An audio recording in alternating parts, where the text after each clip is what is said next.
Olá, pessoal! Eu tô aqui hoje para falar sobre análise de roubos na cidade do Rio de Janeiro via modelos aditivos generalizados. Meu nome é Júlia Ferreira, meu grupo é composto por Aline Pereira, Dayana Gimenez, Beatriz Pina, Rafael Herbich e Johnny Reis. Antes de falar da análise em si, eu vou falar com vocês um pouco sobre o cenário que a gente escolheu para nossa pesquisa. Em março de 2020, a Organização Mundial da Saúde declarou a pandemia global causada pelo novo coronavírus.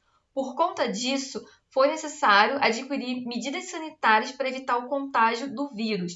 Entre elas, a gente pode destacar o uso de máscara, o uso de álcool em gel, evitar aglomeração e também o isolamento social, que vai acabar sendo também um olhar que a gente vai ter na nossa pesquisa. O isolamento social, no caso, foi evitada a circulação da população em ambientes públicos, como as escolas, universidades, bares, cinemas, teatros, qualquer lugar que você poderia ter aglomeração.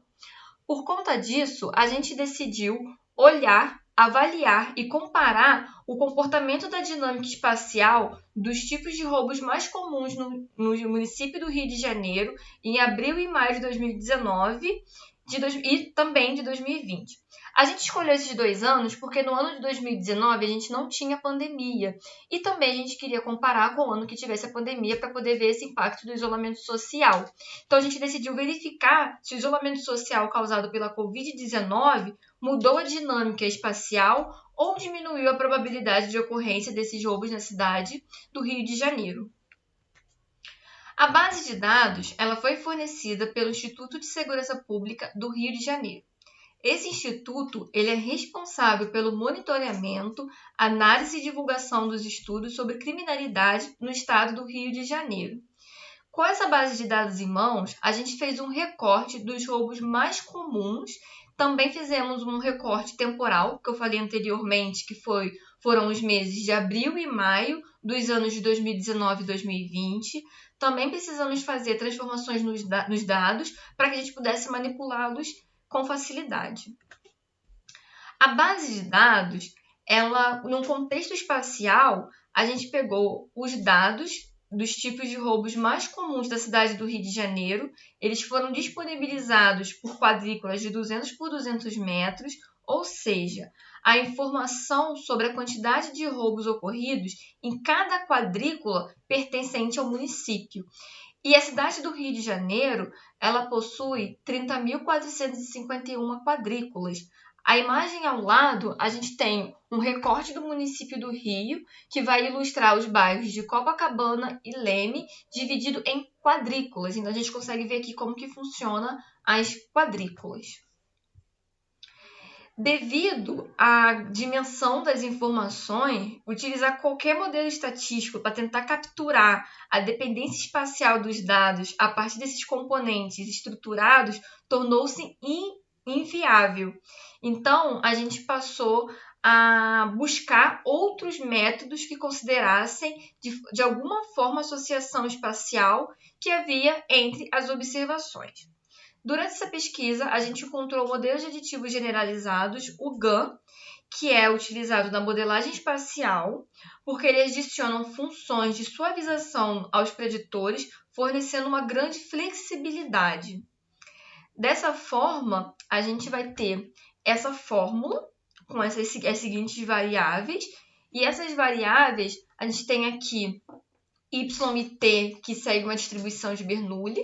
A gente vai ter ela como uma variável resposta que mede se houve ou não roubo na quadrícula I no período de tempo t.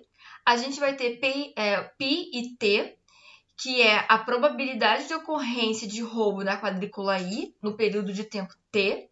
E a gente vai ter psi, que é um spline que faz o papel de suavizador espacial, levando em consideração latitude e longitude do centroide da quadrícula I.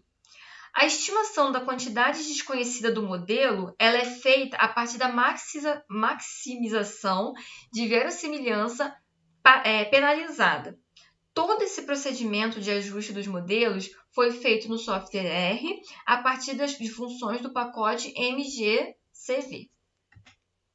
Partindo agora para os resultados, a gente vai ter essas 4 imagens que são comparativos mês a mês de cada mês que a gente escolheu. Esse mês a mês aqui vai levar em consideração o mês de abril de 2019 e abril de 2020.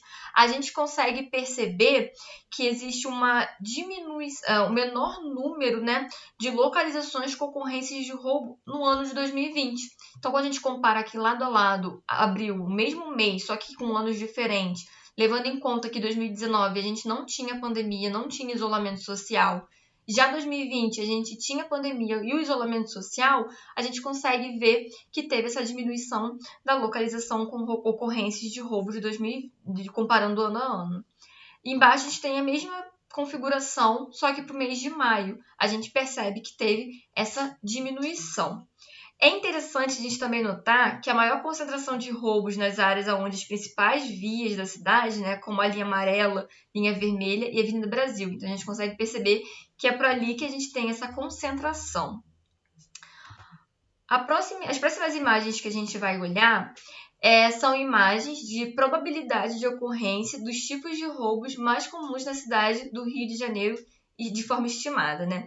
A gente vai ter aqui 2 pontos, né, em cada imagem, aonde um ponto ele fica ali em Vicente de Carvalho, que é um bairro com alto índice de roubo, que é um ponto branco localizado ao norte da imagem, enquanto a gente vai ter um outro ponto branco, só que localizado ao sul da imagem, que é a Lagoa, que é um bairro nobre do Rio de Janeiro. Quando a gente avalia a razão de chances entre essas duas localizações da cidade, temos algumas informações interessantes. Em abril de 2019, a gente vai ter que o risco de roubo em Vicente de Carvalho era 6,3 vezes maior que o risco de roubo na Lagoa.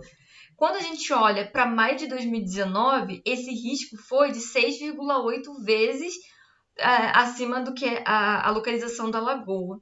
Quando a gente faz uma avaliação dos meses durante o período de isolamento, a gente vê que o risco de roubo em Vicente de Carvalho foi de 31,3 e 10,1 vezes maior que o risco de roubo na Lagoa para os meses de abril e maio de 2020, respectivamente.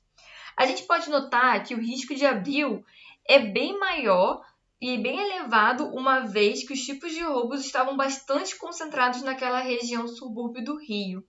Em maio de 2020, apesar do quantitativo dos roubos, dos tipos de roubo serem menor do que em abril, houve maior dispersão das ocorrências pelo território da cidade. Uma conclusão que a gente tem é a seguinte, que em abril e maio de 2019 houve ocorrência de roubos em 22% e 21,7% das quadrículas avaliadas de forma respectiva. Quando a gente olha para os mesmos meses de 2020, a gente tem os números de 7,4% e 6,8%. Então, a gente pode notar essa diminuição.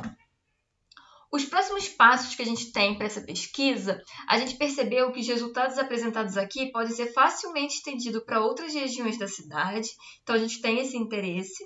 E além disso, a gente consegue notar a importante relação temporal a ser considerada de uma modelagem mais complexa. Então esse também é um outro passo que a gente quer dar, que é considerar uma relação temporal para poder ter uma modelagem mais complexa e mais completa. Agora, o que a gente espera dessa pesquisa? A gente espera que ela contribua para uma discussão sobre segurança pública na cidade do Rio de Janeiro, podendo gerar políticas públicas eficazes ao combate da criminalidade na cidade. Bom, eu gostaria de agradecer a sua participação e por ter ficado até aqui. Qualquer dúvida, entre em contato. É isso. Tchau, tchau!